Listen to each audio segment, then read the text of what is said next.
Hello my dear student, welcome to Deepak classes. I hope आप लोग अच्छे होंगे और आपने पहली वीडियो भी देखी होगी यूनिट एंड डायमेंशन और आपको हेल्प मिली होगी काफ़ी। तो बने रहिए चैनल पे ऐसी वीडियो जानने के लिए और अपना सिलेक्शन पक्का करने के लिए। आज हम स्टार्ट करेंगे काइनेमेटिक्स और काइनेमेटिक्स में हमारी 2 वीडियो आएंगी, 3 भी आ सकती हैं। Motion in 1D, motion in 2D and circular motion. मैं सब सोच रहा हूँ कि 3 वीडियो आएंगी, लगभग 2 तो आएंगी ही। तो 1D में आपने बहुत सारे टर्म पढ़े होंगे, what is the motions, distance, displacement और बहुत सारी चीज़ें पढ़े होंगे। मैं उनके बारे में कोई बात आपसे नहीं करूँगा, सीधा मैं चलता हूँ एग्जाम ओरिएंटेड बातों पे। ठीक है, फ्रेम ऑफ रेफरेंस आपको पता होगा, किसी एक फ्रेम ऑफ रेफरेंस में हम मोशन और रेस्ट को डील करते हैं। एब्सोल्यूट रेस्ट और एब्सोल्यूट मोशन पॉसिबल नहीं है, ये रिलेटिव टर्म है, आप जानते हैं। अभी मैं आपके लिए मोशन में भी हो सकता हूँ, रेस्ट में भी हो सकता हूँ, डिपेंड करता है ऑब्जर्वर पे, ऑब्जर्वर कहाँ है। ठीक है, तो जो डिस्टेंस होती है बच्चों, अब देखिए आप, जो आपकी डिस्टेंस होती है, एक छोटा सा कंसेप्ट मैं बता रहा हूँ जिससे आपके क्वेश्चन बनने वाले हैं। डिस्टेंस क्या होती है और डिस्प्लेसमेंट क्या होती है, और यहीं से छोटे छोटे हमारी पूरी कहानी बन के आएगी। ठीक है, तो परसों शायद मैंने थ्योरी ज़्यादा बता दी, ऐसे जो बच्चे मेरे को देख रहे हैं उन्होंने बताया। ठीक है, थ्योरी तो आप देख ही रहे हैं ना, इतने टाइम से कहाँ कहाँ से कर रहे हैं। तो आज मैं कोशिश करूँगा थोड़ा सा क्वेश्चंस पे फोकस ज़्यादा किया जाए। ठीक है, परसों मैंने क्वेश्चन भी करवाए लेकिन थ्योरी ज़्यादा करवा दी, वीडियो लंबी हो गई। तो आप अगर पढ़ते हैं, देखते हैं, तो एक कमेंट, एक अपना वैल्यूबल फीडबैक ज़रूर दीजिएगा, इससे मेरे को भी हेल्प मिलेगी। और आने वाले टाइम में जब मैं क्या अपलोड कर रहा हूँ तो मैं उसको सोच के करूँगा। तो देखो बच्चों, डिस्टेंस जो है, आप देखिए डिस्टेंस हमारा क्या है। आप सोचिए टोटल पाथ लेंथ, मान लीजिए एक पॉइंट ए है यहाँ पे और एक पॉइंट बी है यहाँ पे, और कोई भी बंदा यहाँ से यहाँ जा रहा है तो किसी टाइम में उसकी पोजीशन चेंज हो रही है। ठीक है, और जो ऑब्जर्वर है वो भी उसी फ्रेम ऑफ रेफरेंस में है जहाँ पर ये चीज़ें हो रही हैं।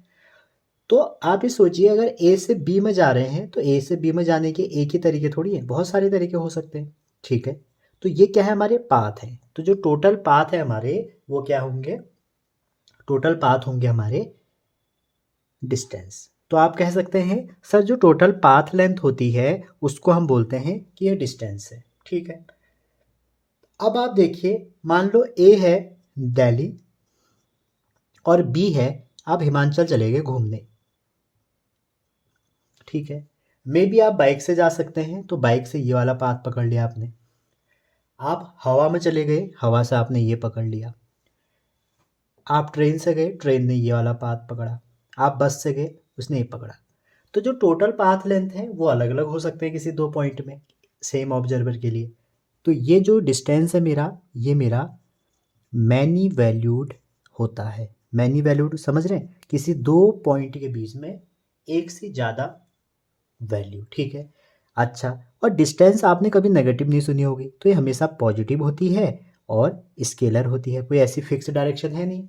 आप तो इधर को भी चले जा रहे हैं, इधर को भी चले जाएंगे, कोई आपसे कहेगा नहीं पैदल चलते हैं भाई, आपको कि लो आप पैदल भी निकल लिए। तो पॉजिटिव होती है, स्केलर होती है। ठीक है, और इसकी जो यूनिट होती है एसआई, आपको पता ही है डिस्टेंस की, मीटर। और डायमेंशन अगर आपसे कहेंगे लिखे तो डायमेंशन को हम लिखते हैं एल से। ठीक है, ये हो गई डिस्टेंस। अब बात करते हैं डिस्प्लेसमेंट की। तो जैसे ही डिस्प्लेसमेंट की बात आएगी तो आप कहोगे किसी दो पॉइंट के बीच में जो शॉर्टेस्ट डिस्टेंस होगी, किसी दो पॉइंट के बीच में शॉर्टेस्ट पाथ लेंथ जो होगा उसको हम बोलते हैं डिस्प्लेसमेंट। ठीक है, अब यहाँ से ए से लेके बी में इतने सारे पाथ हैं, 1 2 3 4 5। आप देखिए एक पाथ ऐसा होगा जो सबसे शॉर्ट होगा, हम अपनी डेली लाइफ में उसको शॉर्टकट भी कह देते हैं। तो वो जो शॉर्ट पाथ है ना बच्चों, वो हमारा डिस्प्लेसमेंट है। शॉर्ट पाथ है, एक ही होगा किसी दो पॉइंट के बीच में, तो सिंगल सिंगल वैल्यूड आप बोल सकते हैं बाई एयर, जैसे कि हम कोई दो प्लेस के बीच में डिस्टेंस चाहिए। अब देखिए सिंगल वैल्यूड है। अब ए से बी दो फिक्स पॉइंट है ना, तो दो फिक्स पॉइंट हैं, तो ये जो हमारा क्वांटिटी है ये हमारे वेक्टर होगा। क्योंकि फिक्स 2 पॉइंट है। अच्छा, आप ये भी कह सकते हैं sir final position minus initial position में कर दूं तो मेरे को डिस्प्लेसमेंट मिल जाएगा। अब बात आती है क्या ये स्केलर है? जी नहीं, ये वेक्टर है। वेक्टर है, क्या ये पॉजिटिव हो सकता है? हाँ, ये पॉजिटिव हो सकता है, ये नेगेटिव हो सकता है, ये जीरो हो सकता है। जब ये दोनों बराबर हो जाएंगे तो ये जीरो, जब ये ज़्यादा हो जाएगा पॉजिटिव, जब ये ज़्यादा हो जाएगा तो नेगेटिव। आगे और बात करें, यूनिट और डायमेंशन यही होती है जो डिस्टेंस की होती है। ठीक, अब देखिए एक बहुत इंपॉर्टेंट बात है, जो डिस्टेंस है ना बच्चों, आपकी जो डिस्टेंस है ये कभी भी आपकी डिस्प्लेसमेंट से कम नहीं हो सकती। ठीक है, ये या तो बड़ी होगी या इसके बराबर होगी। किससे? डिस्प्लेसमेंट से। आप मॉड भी कर लीजिए, अगर मॉड करते हैं तब भी यही होगा, मतलब डिस्टेंस कभी कम नहीं होगी। जैसे आप मान लीजिए एक पॉइंट ओ से ए तक गए, तो जब भी कोई स्ट्रेट लाइन मोशन होता है और उसमें पार्टिकल अपना डायरेक्शन नहीं बदलता, एक ही पाथ के अलोंग मूव कर रहा है, तो उसको हम बोलते हैं डिस्टेंस और डिस्प्लेसमेंट सेम होंगे उसके। देखो ओ से ए अगर 10 मीटर की डिस्टेंस है तो आप कहेंगे सर यहाँ पे डिस्प्लेसमेंट भी 10 है। तो आप याद रखना, whenever a particle move along a straight line without reversing its direction, then it is have same displacement and distance. अब जो डिस्टेंस है वहाँ से निकलता है स्पीड। अगर आपसे कोई स्पीड पूछे तो स्पीड जो होती है हमारी वो होता है total distance over total time. और वहीं जो आपका डिस्प्लेसमेंट है यहाँ से जो निकल के आता है वो निकल के आता है वेलोसिटी। तो वेलोसिटी होता है total displacement over total time. अब यहाँ पर कहानी क्या है आपको बताऊं, डिस्टेंस आपकी स्केलर है तो स्पीड भी स्केलर हो जाएगी, और दोनों की यूनिट जो है वो तो मीटर सेकेंड माइनस वन और मीटर सेकेंड माइनस वन। लेकिन डिफरेंस क्या है दोनों में बेसिकली बच्चों, जो स्पीड है वो क्या है, वो है हमारा, ये तो फॉर्मूले से आप देख सकते हैं, ये है हमारा कि कोई पार्टिकल मूव कर रहा है, किसी कोई इसमें डायरेक्शन मेंशन नहीं की है, ये हमारी स्केलर क्वांटिटी है। वहीं वेलोसिटी है, वेलोसिटी क्या है कि कोई भी ऑब्जेक्ट किसी पर्टिकुलर डायरेक्शन में कैसे मूव कर रहा है, कोई भी ऑब्जेक्ट किसी पर्टिकुलर डायरेक्शन में कितनी स्पीड से मूव कर रहा है। अच्छा, आप ये भी कह सकते हैं मोटे तौर पे कि अगर हम वेलोसिटी का मैग्नीट्यूड निकाल दें तो वही तो स्पीड है। बिल्कुल बच्चों, वो स्पीड है, समझ रहे? अगर मैं कह दूं मैं 2 मीटर पर सेकेंड नॉर्थ की तरफ मूव कर रहा हूं तो मैं वेलोसिटी है, समझ रहे? तो गाड़ी में जो स्पीड हम नापने के लिए जो इंस्ट्रूमेंट लगाते हैं उसको क्या बोलते हैं? स्पीडोमीटर। क्लियर? यहीं से एक नया टर्म आता है, जो स्पीड है जो वेलोसिटी है, तीन तरह की होती हैं। क्या? एक होती है यूनिफॉर्म, ठीक है, एक होती है नॉन यूनिफॉर्म, एक होती है एवरेज, और एक होती है इंस्टेंटेनियस। अब मैं इसको बस आपको समझा रहा हूँ, आप समझ जाओगे। यूनिफॉर्म ये होता है कि अगर पर्टिकुलर टाइम इंटरवल में आपकी सेम डिस्टेंस ट्रेवल हो रही है, जैसे 1 से 2 में 5 किलोमीटर, अगले 2 से 3 में फिर 5 किलोमीटर, मतलब equal time in equal distance. ठीक है, या आप बोल सकते हो equal distance travel in equal time. Non uniform जो नहीं करेगा।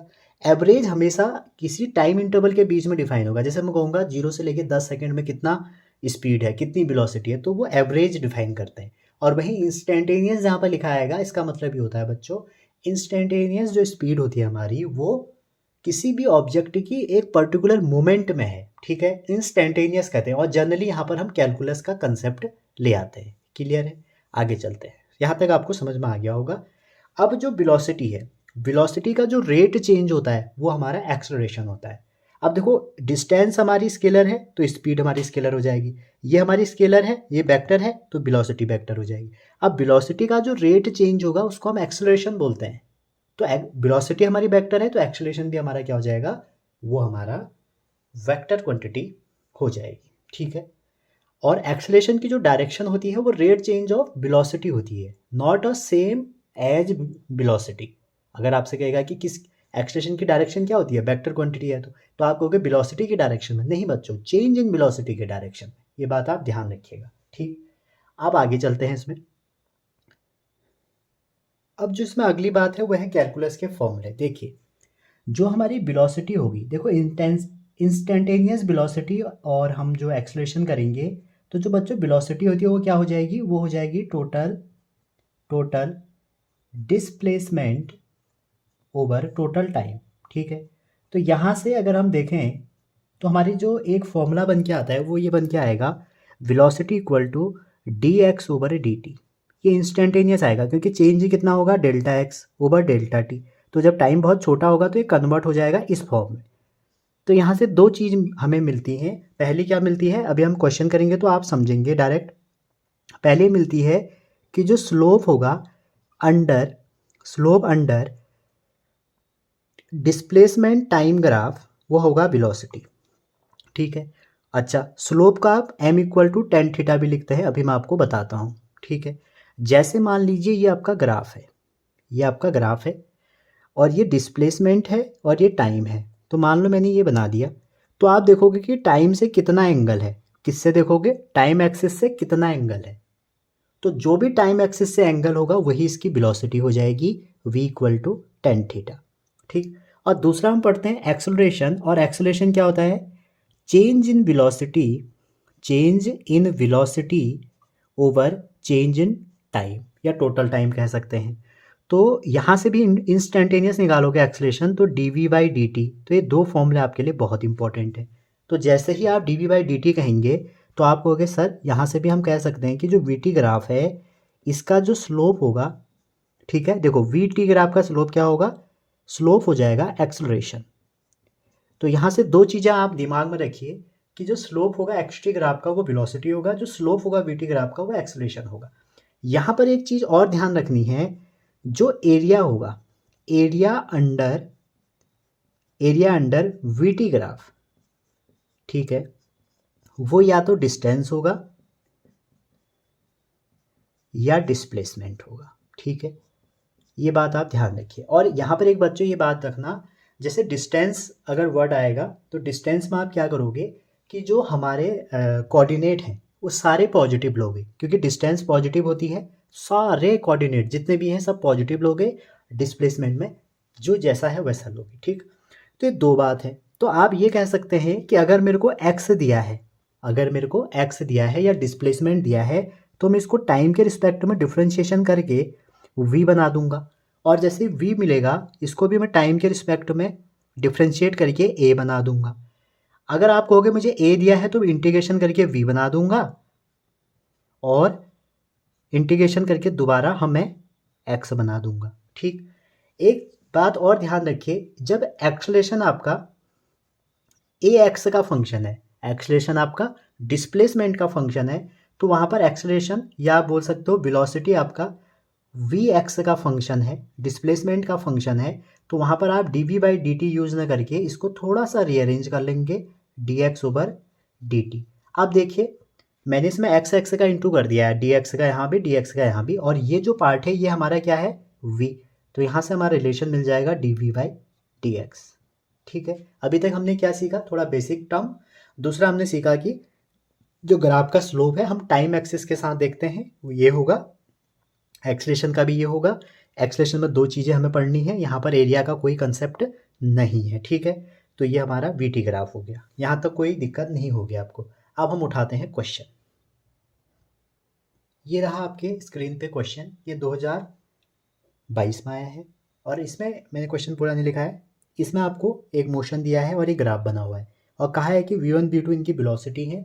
तो बताइए v1 बाई v2 का रेशियो बताइए। मैंने आपसे अभी स्टार्टिंग में ही कहा, जो ग्राफ वाले स्लोप वाले क्वेश्चन आएंगे उसका मतलब जैसे टाइम है और ये x है, पहले इसको देखिए, इसको करने से पहले यहाँ देखिए, कॉपी पेन नीचे, स्क्रीन पे सीधा दिमाग, और मुंह पे पेन कोई नहीं डालेगा। लोग मुंह में पेन डाल के सोचते हैं, नहीं, कंसंट्रेशन बिल्कुल स्क्रीन पे, दरवाज़ा बंद होना चाहिए।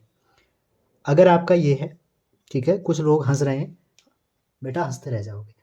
ये वेलोसिटी है, देखो ये एक्स डिस्प्लेसमेंट है, टाइम है, तो ये वेलोसिटी होगा। ठीक, अब देखो ये जो एंगल है, अगर ये मान लो 30 डिग्री है, और मैंने कहा आपसे वेलोसिटी निकालो, तो जब भी जैसे हमारा ये एक्स कोऑर्डिनेट होता है, ये वाई कोऑर्डिनेट होता है, तो इसका जो ये स्लोप होता है बच्चों, मैथमेटिक्स में आपको तो इतनी मैथ्स नहीं पता, क्लास 11th में पढ़ते हैं मैथ्स में, m equal to tan theta होता है। ठीक है, तो हमें अगर टेन थीटा निकाल दें तो स्लोप निकल जाएगा। अब हमने क्या पढ़ा कि डिस्प्लेसमेंट टाइम ग्राफ का जो स्लोप होगा वो होगा वेलोसिटी। इसका मतलब ये हो गया, अगर मैं इसमें टेन थीटा लगा दूँ तो आंसर आ जाएगा। तो v इक्वल टू क्या आ जाएगा, 1030। ठीक है, 1030 कितना होता है, 1/√3। ये तो क्लास 10th की बात है। ठीक, अच्छा दूसरी बात देखिए, अगर ये x है ये t है, ठीक है, यहाँ x कर दिया उन्होंने और यहाँ पे t कर दिया। आपको हर तरह से तैयार होना है। ठीक, अब देखिए सेम ग्राफ है और यहाँ पे एंगल अगेन 30 है। तो आपसे पूछा गया कि स्लोप बताइए, तो आप अगर ये करेंगे तो आप गलत हैं। क्यों, मैं आपसे बार बार कह रहा हूँ एंगल को मेजर करना है, measure with respect to time axis या फ्रॉम टाइम एक्सिस। ठीक है, एंटी क्लॉकवाइज मेजर करना है, टाइम एक्सिस से मेजर करना है। अब एंटी क्लॉक छोड़ दो। तो यहाँ टाइम तो ये है। अब देखो कोऑर्डिनेट एक्सिस में पूरा एंगल 90 का होता है। अगर ये 30 है तो ये कितना बचा, 60। तो v इक्वल टू कितना हो जाएगा, 10/60। और 10/60 कितना होता है, √3। ठीक है, समझ में आया। एक और एग्जांपल लेते हैं, फिर शायद आप लोगों ने कर लिया होगा। एक एग्जांपल और लेते हैं। जैसे मान लीजिए बच्चों ये है, ये टाइम है, ये एक्स है, और ये जो है मेरा मान लो v1 है, और ये एंगल आपको 30 दिया है, और ये जो है v2 है, और ये भी आपको 30 दिया है, और आपसे कहा कि v1/v2 निकालो। ठीक है, बहुत सारे बच्चे ना बच्चों v1/v2 में ही कंफ्यूज हो जाते हैं, वो v2/v1 निकाल देते हैं। तो इस बात का ध्यान रखिए, क्वेश्चन अच्छे से पढ़िए। अब इसका आंसर आप सोच रहे होंगे सर इसके लिए तो हम लगा देते हैं, पहले के लिए v1 इक्वल टू 1030 और दूसरे के लिए भी हम लगा देते हैं v2 इक्वल टू 1030। ठीक हो गया, तो 1030 होता है 1/√3 तो v1/v2 इक्वल टू 1। ठीक है, जिसने भी ऐसा सोचा है थोड़ा सा पानी लें और उसमें डूब जाए। ठीक है, ये गलत है। क्यों, मैंने कहा एंगल मेजर करना है टाइम एक्सिस से। तो बच्चों ये तो 30 है, लेकिन ये तो यहीं से नापा गया है ना, हमें टाइम एक्सिस से नापना है, ये नापना है। समझ रहे हैं, तो ये कितना हो जाएगा, 30 ये है और 30 ये है, तो ये 60 हो जाएगा। ठीक है, तो ये 60 हो जाएगा, तो ये 1/√3 हो जाएगा। तो इसको जब सॉल्व करेंगे 1/√3 अपॉन में √3 हो जाएगा। समझ रहे हैं, ये होगा इसका आंसर। जब सॉल्व करेंगे तो ये 1/3 हो जाएगा। समझ गए, यहाँ तक आपका स्लोप से कंसेप्ट सही हो गया होगा। अब इसको करेंगे, तो इस क्वेश्चन में तो क्लियरली दिया है, देखो ये 30 दिया है, 45 दिया है, तो v1 हो जाएगा 1030 और v2 हो जाएगा 1045। अब इसमें देखो ना टाइम एक्सेस से दिया है, देखो यहाँ से लेके यहाँ तक दिया है, क्वेश्चन में ऐसा दिया है। तो v1/v2 करेंगे, ये हो जाएगा 1/√3, ये हो जाएगा 1, तो आंसर आ जाएगा 1/√3/1। तो v1/v2 हो जाएगा 1/√3, दैट मीन्स ये √3 था, तो डैट मीन्स 1/√3। तो जिसका करेक्ट ऑप्शन हो गया 4th वाला हो गया। ठीक, देखो ये भी दिया है, अगर तुमने थोड़ा ऊंच नीच करी ना ये वाला में पहुंच जाओगे। ऑप्शन ऐसे सेट किए जाते हैं कि आप वहाँ तक थोड़ा बहुत कुछ ना कुछ करके पहुँच जाएंगे। ठीक, अगला क्वेश्चन लेते हैं स्लोप वाले। अगला क्वेश्चन है आपका, ये क्वेश्चन है तो बहुत पुराना लेकिन है तो नीट का ही ना, 94 का है। आपको डिस्प्लेसमेंट टाइम ग्राफ दिया है बच्चों, ठीक है, और आपसे पूछा गया है कि वेलोसिटी नेगेटिव कौन से पॉइंट पे है। तो देखिए अब आपको वेलोसिटी नेगेटिव दिखाना है, और ये ग्राफ ऐसा है कि इसमें एंगल नहीं दिया है। समझ रहे हैं, तो आप देखेंगे, देखो जो स्लोप है, स्लोप अगर पॉजिटिव है तो वेलोसिटी भी पॉजिटिव है, स्लोप अगर नेगेटिव है तो वेलोसिटी भी नेगेटिव है, स्लोप अगर कांस्टेंट है तो वेलोसिटी भी आपकी 0 हो जाएगी, क्योंकि कांस्टेंट का डिफरेंशिएशन 0 होता है। आप जानते हैं वेलोसिटी इक्वल टू dx/dt। अब यहाँ पर देखिए जो पॉइंट C है, यहाँ पे कर्व इंक्रीजिंग है, देखिए जहाँ पर कर्व डिक्रीजिंग आएगा, डाउनफॉल आएगा जहाँ पे, वो पॉइंट आपका सही होगा। ठीक है, अब आप यहाँ पे देखिए, अगर आप टेंजेंट ड्रॉ करते हैं, ठीक, तो ये जो C पॉइंट है यहाँ पे तो इंक्रीजिंग है, ठीक है, ये जो D पॉइंट है यहाँ पर भी ठीक ठाक स्लोप है, डिक्रीज तो नहीं हो रहा। अब यहाँ से नीचे को डिक्रीज हो रहा है। ठीक है, अब ये दो तो नहीं हो सकते। देखो E पे ना आप देखोगे टेंजेंट की डायरेक्शन नीचे है, आप टेंजेंट ड्रॉ करके देखिए कि कहाँ पर डाउनवर्ड की तरफ आ रहा है। और F में देखिए, ये तो इसका मतलब इसका सही ऑप्शन है डी वाला, ई पर आपका टेंजेंट नीचे को आ रहा है, ठीक है। अच्छा, ये अगर यहाँ पर वेलोसिटी टाइम होता और क्वेश्चन में एक्सलेशन होता तब भी सही आंसर होता, ठीक है। तो आप एक्सलेशन और वेलोसिटी, अगर एक्सलेशन के लिए काम कर रहे हो तो आप वेलोसिटी के लिए ऑलरेडी काम कर रहे हो, तो मतलब दोनों में क्वेश्चन सेम टाइम के आएंगे, ठीक है। आगे चलते हैं, एक क्वेश्चन और है। अगला क्वेश्चन इसी से बेस्ड कह रहा है कि जो the maximum velocity of particle at a point A C D A, तो कहाँ पर कौन से पॉइंट पे पार्टिकल की जो वेलोसिटी है वो मैक्सिमम होगी। अब आपको देखना पड़ेगा बच्चों कि कहाँ पर पहले स्लोप थोड़ा कम था, बाद में एकदम से बढ़ गया। देखो, इसका जो आंसर है ये तो नहीं हो सकता क्योंकि ऑरिजिन पे तो कुछ होगा ही नहीं। अब जो डी है, यहाँ पर डी पे लगभग ही कांस्टेंट टाइप हो गया है, जो आपका पॉइंट डी है यहाँ पर तो लगभग ही कांस्टेंट हो रहा है, तो ये भी नहीं होगा।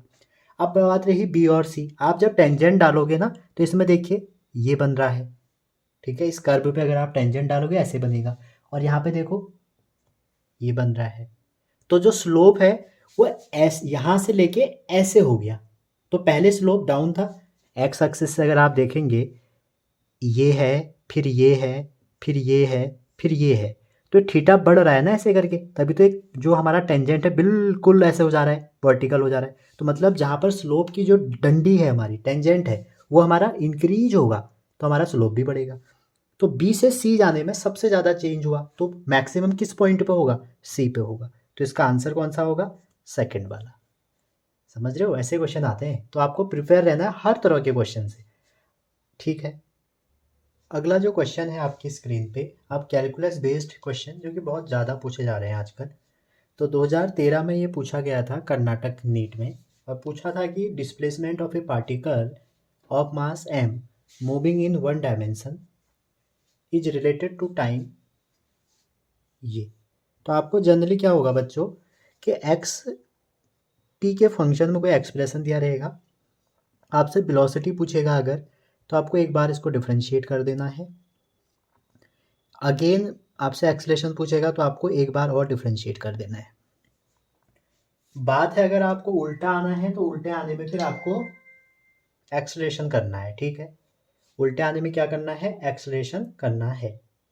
तो कैसे करेंगे इसको देखिए, हमें t इक्वल टू दिया है √x+3, ठीक है। अब आप ध्यान से देखिए, मैं आपसे कह रहा हूँ x का फंक्शन दिया होना चाहिए, ठीक है। तो इसको x के फॉर्म में आप थोड़ा कन्वर्ट कर लो। कैसे, देखो x का फंक्शन दिया रहेगा ना, तो x-3 इक्वल टू टी। अब ये हमारा जो t है इस तरह नहीं, गलत हो गया, ये हमारा t-3 हो जाएगा। स्क्वायरिंग ऑन बोथ साइड करो तो x इक्वल टू रूट का तो स्क्वायर हट जाएगा, इसका होल स्क्वायर। अब आप इसको डिफ्रेंशिएट कर दो, किसके रिस्पेक्ट में, टाइम के रिस्पेक्ट में। तो डिफ्रेंशिएशन में आपको दो तीन चीज़ें पता होनी चाहिए। देखो, डिफ्रेंशिएशन अगर टाइम के रिस्पेक्ट में आप किसी भी t के पावर n का करोगे तो आपका आएगा n(t(n-1), ठीक है। तो यहाँ पे भी करते हैं dx/dt, तो आपका क्या हो जाएगा, ये हमारी वेलोसिटी हो जाएगी। हम वेलोसिटी क्यों निकाल रहे हैं, आपसे कह रहा है the displacement of a particle when its velocity zero. अब हमको पहले ये पता करना पड़ेगा कि इसकी वेलोसिटी कहाँ पर जीरो हो रही है, वेलोसिटी निकाल के जीरो करना पड़ेगा, फिर वहाँ से हमें कुछ निकलेगा, फिर हम निकाल लेंगे। तो इसको हम डिफ्रेंशिएट करें तो क्या आ जाएगा, 2n बाहर आ गया, t हमारा यहाँ पे पूरा ये फंक्शन है, पूरा ये t है, n-1 तो 1 हो जाएगा, ठीक। अब वो कह रहा है कि वेलोसिटी जीरो, तो वेलोसिटी जीरो हो जाएगा तो 2t-3 इक्वल टू जीरो, तो t-3 इक्वल टू जीरो, तो t इक्वल टू 3। मतलब जब 3 सेकेंड होंगे तो इसकी वेलोसिटी जीरो हो जाएगी। अब 3 सेकेंड में आपको निकालना है डिस्प्लेसमेंट, तो डिस्प्लेसमेंट का जो एक्सप्रेशन है वो ये रहा, ये आप कह सकते हैं सर आपने ये निकाला था, ये रहा, ठीक है। तो जैसे ही आप इसमें रख लीजिए, ये थोड़ा सा अच्छा है, सॉल्व किया हुआ है, t-3 का होल स्क्वायर और टाइम की जगह पे 3 रखोगे तो 3 - 3 कितना हो जाएगा, जीरो। तो x की वैल्यू कितनी आ जाएगी, जीरो। तो ऑप्शन क्या हो गया सही, सी। तो ऐसे ही रिलेटेड क्वेश्चन आते हैं कि भाई जब वेलोसिटी जीरो हो जाएगी तो ये निकालो, जब एक्सलेशन जीरो हो जाएगा तो वेलोसिटी, तो आपको वहाँ से टाइम निकलना पड़ेगा कि कितने टाइम में वो जीरो हो रही है, फिर आपको उस टाइम को वहाँ से एलिमिनेट करना पड़ेगा, ठीक है। अच्छा जी, आगे चलते हैं। अगला क्वेश्चन सेम पैटर्न का 2012 में आया। The displacement of a particle of mass m moving in one dimension is related to ये आपको दे दिया। आगे कह रहा है कि x इन मीटर, ठीक है, और 3 सेकेंड। तो पूछ रहा है तो रिटार्डेशंस ऑफ पार्टिकल। देखो रिटार्डेशन मतलब होता है एक्सेलरेशन, ठीक है। तो जब भी रिटार्डेशन वर्ड आएगा तो एक्सेलरेशन आपका नेगेटिव होगा, ठीक है। तो रिटार्डेशन मतलब होता है एक्सेलरेशन, तो यहाँ पर इन्होंने रिटार्डेशन लिख दिया। और फिर particle when its velocity become zero. तो पहले तो आप ये देखो कि वेलोसिटी जीरो कितने टाइम में हो रही है, ठीक है। उसके बाद फिर एक्सेलरेशन में वैल्यू रख दो टाइम की, आंसर आ जाएगा। तो हमको एक्स दिया है, एक्स इक्वल टू हमको क्या दिया है 8 + 12t - t³ आप इसको डिफ्रेंशिएट करो तो वेलोसिटी हो जाएगी dx/dt इक्वल टू, आप जब निकालेंगे तो 8 कांस्टेंट है, कांस्टेंट का डिफरेंशिएशन 0 होता है। अब 12t है, 12 कांस्टेंट है, बाहर आ गया और t का कितना हो जाएगा 1, और 3t² का डिफरेंशिएशन हो जाएगा t³ का 3t²। तो ये आ जाएगा 12 - 3t²। ये आ गई वेलोसिटी, ठीक। पहले एक्सेलरेशन निकाल लो, फिर बाद में आसानी मिलेगी। तो एक्सेलरेशन हो जाएगा जिसका फिर 0 हो जाएगा, क्योंकि एक्सेलरेशन होता है dv/dt। तो 12 फिर कांस्टेंट है, कांस्टेंट का 0, और इसका निकालोगे तो -6t, मतलब -6t। तो आपसे कह रहा है कि जब वेलोसिटी 0 हो जाएगी तो तब कितना रिटार्डेशन होगा। तो आप वेलोसिटी को 0 करके देखो कि भाई टाइम कितना है वहाँ पे। तो 3t² इक्वल टू 0, तो 12 माइनस इक्वल टू 3t², तो t² इक्वल टू 4, तो t की वैल्यू आ जाएगी +-2, जो कि प्लस ही हमारी परमिसिबल वैल्यू होगी। अब इस 2 को यहाँ रख दो तो आंसर आ जाएगा -12 मीटर पर सेकेंड। t इक्वल टू 2 रख दिया तो आंसर +12 नहीं, 6 नहीं, अच्छा हाँ 24 नहीं, तो इसका आंसर ये होगा, ठीक है। मैग्नीट्यूड है ना, तो ये होगा, ये नहीं होगा, ये नहीं होगा, ठीक है। अगर वहाँ पर +12 और -12 होता तब मज़ा आता। उसने रिटार्डेशन लिख दिया ना, तो रिटार्डेशन का मतलब ही है -12, ठीक है। अगर वहाँ पर एक्सेलरेशन लिखा होता तो फिर वहाँ पर -12 +12 दोनों ऑप्शन होते। तो देखो कितना सरल क्वेश्चन है, एक दूसरे से रिलेटेड है। अगला क्वेश्चन इसी पे उठाते हैं। अगला क्वेश्चन है, एक पार्टिकल है मूव कर रहा है इन 1D, मैंने 1 डायमेंशन लिख दिया स्टार्टिंग में ही, और उसका रिलेशन दिया है।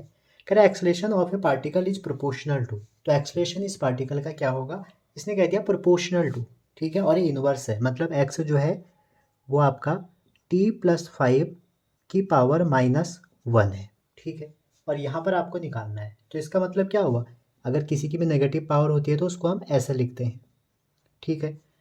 तो किसके प्रोपोर्शन होगा, कह रहा है वेलोसिटी के डिस्टेंस के स्क्वायर के वेलोसिटी के 2/3 के।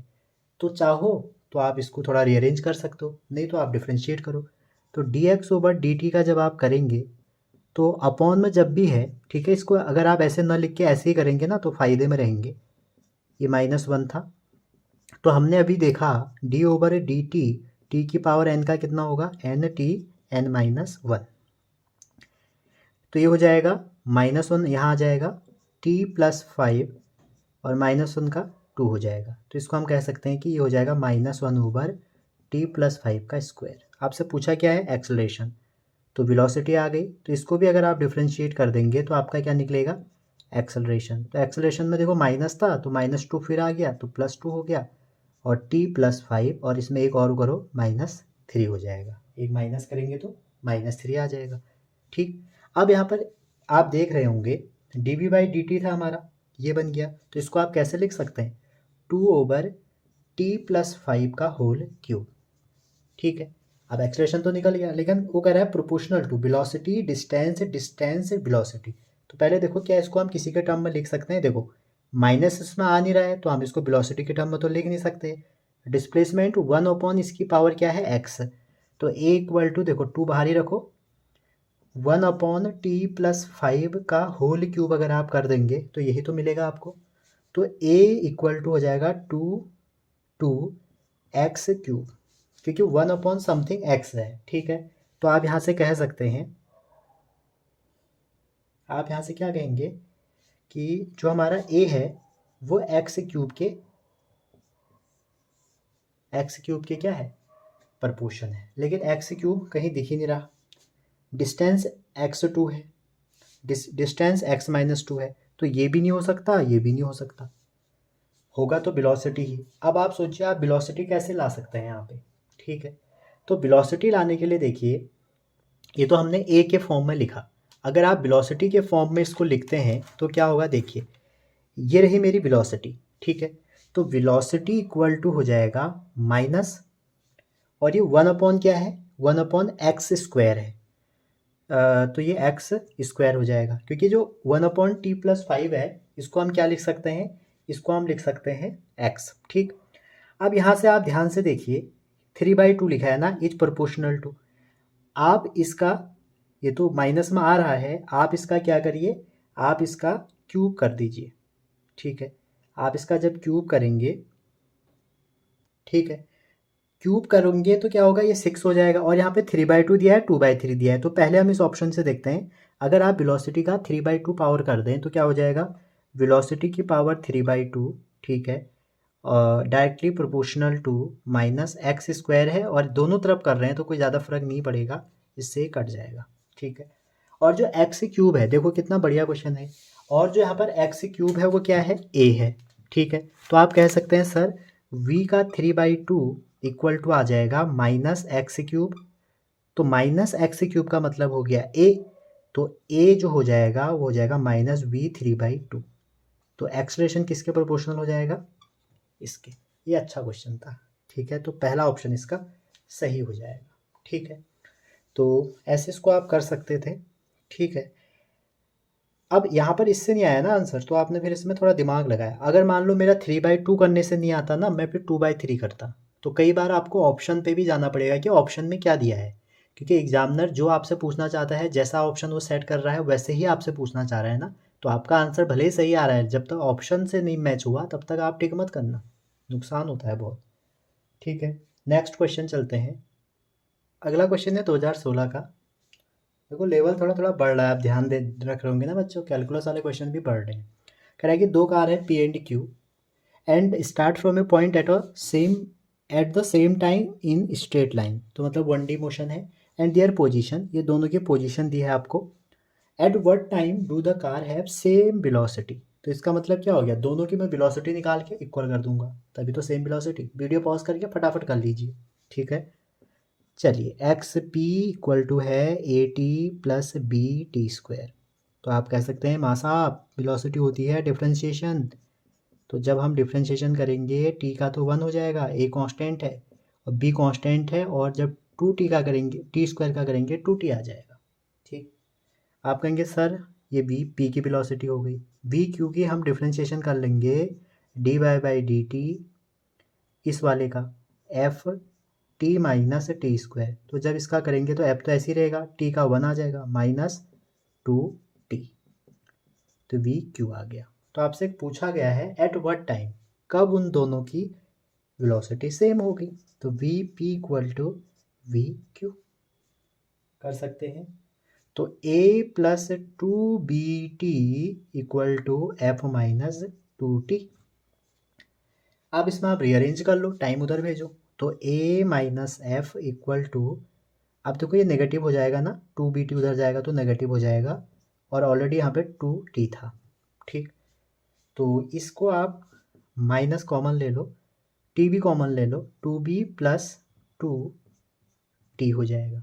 तो जैसे आप टी को इधर वैल्यू रखोगे तो टी इक्वल टू क्या आ जाएगा, -A-F, और अपॉन में भेज दो नीचे 2B+2, ठीक है। अब उसने थोड़ा और सॉल्व भी किया है, तो 2 तो बाहर निकाल लो, B+1, और इस माइनस को जब अंदर भेजोगे तो F-A हो जाएगा, ठीक। तो करेक्ट ऑप्शन हो जाएगा, पहला नहीं होगा, दूसरा भी नहीं होगा, तीसरा भी नहीं होगा, चौथा, ठीक है। देखो बढ़िया क्वेश्चन था। तो आपको बताएगा क्वेश्चन में कि क्या करना है, ठीक है, आपको वही करना है, और बस पता होना चाहिए बस 3 बातें। वेलोसिटी निकलती है डिस्प्लेसमेंट के डिफरेंशिएशन से, और एक्सेलरेशन निकलता है वेलोसिटी के डिफरेंशिएशन से। अगला क्वेश्चन 2016 में ही आया था। क्वेश्चन कह रहा है कि अगर वेलोसिटी है और आपको निकालना है डिस्टेंस। अब देखो उल्टे काम हो रहा है, अगर आपको वेलोसिटी दी है, मैंने आपसे कहा वेलोसिटी दी है और डिस्प्लेसमेंट निकालना है, तो आपको इसको इंटीग्रेट करोगे दोनों तरफ, तो x इक्वल टू क्या हो जाएगा, इंटीग्रेशन v/dt।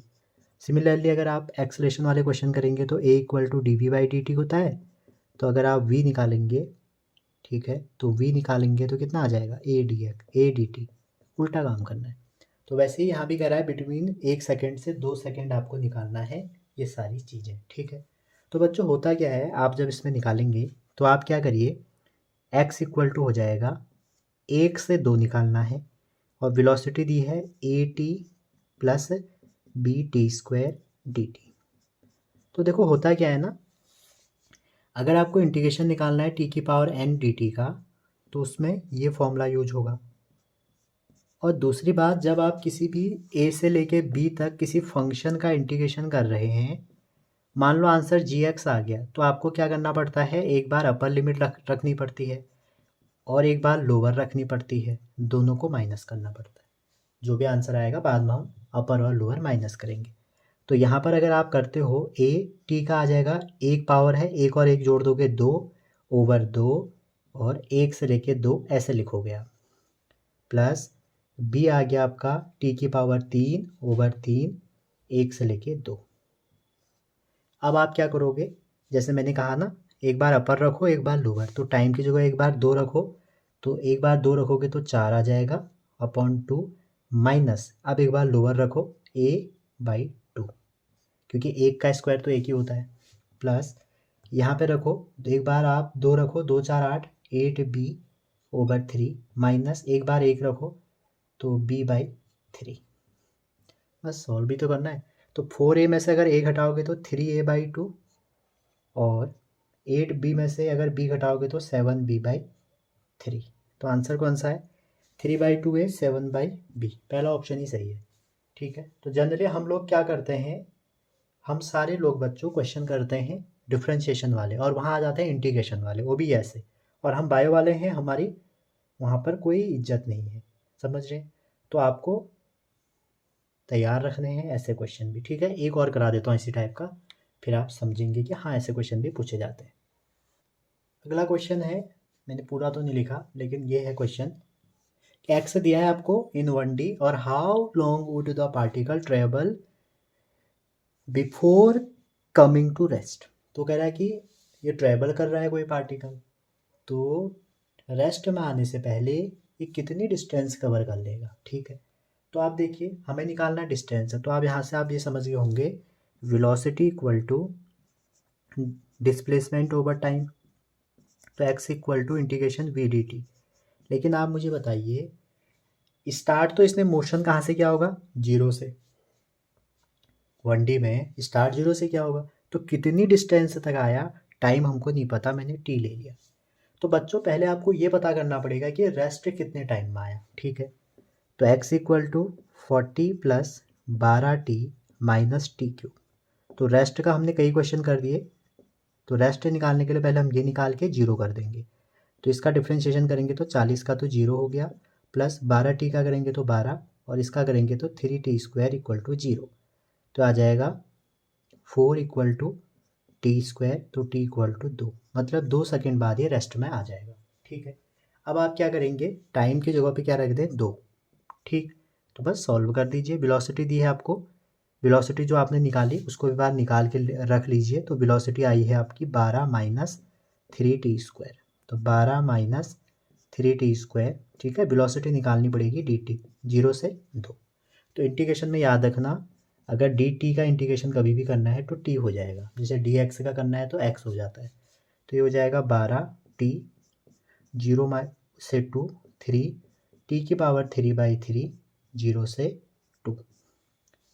अब जैसे इसको सॉल्व करोगे तो ये हो जाएगा 12 इंटू 2 माइनस 0 माइनस 3, देखो 3 से 3 काट दो, काम सरल हो जाएगा, 2 4 8, 8 माइनस 0, तो हो जाएगा 24, और 24 में से 8 अगर आप हटाओगे तो 16 इसका आंसर हो जाएगा। अभी तक का बेस्ट क्वेश्चन था, ठीक है।